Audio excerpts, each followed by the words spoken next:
एक मुट्ठी चावल। एक प्रेरणादायक कहानी। गांव की एक छोटी सी बच्ची छोटी, जो सिर्फ 10 साल की थी, अपनी माँ के साथ एक झोपड़ी में रहती थी।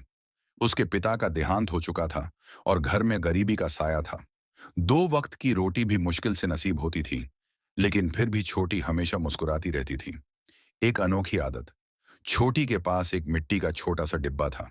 हर रोज जब उसकी माँ चावल पकाती, तो छोटी उसमें एक मुट्ठी चावल निकाल कर डाल देती। माँ ने कई बार पूछा, बेटा, ये क्या कर रही हो? छोटी हंसकर कहती, माँ, ये एक दिन हमारे बहुत काम आएगा। माँ सिर हिलाकर हंस देती और सोचती, ये छोटी तो बहुत भोली है। भूख और कठिनाई। कुछ महीनों बाद गांव में भयंकर सूखा पड़ गया। खेतों में फसलें सूख गईं, तालाब सूख गए और लोगों के घरों में अन्न का एक दाना भी नहीं बचा। छोटी की माँ भी बहुत चिंतित थी, क्योंकि घर में खाने को कुछ नहीं था।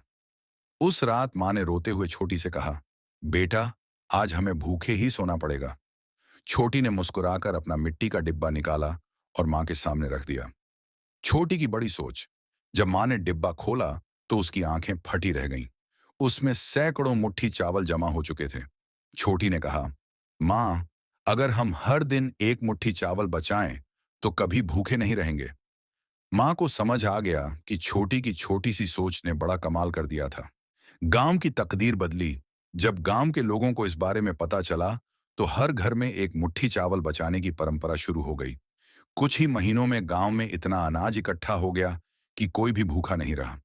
छोटी की इस सोच से गांव में कभी कोई भूखा नहीं सोया।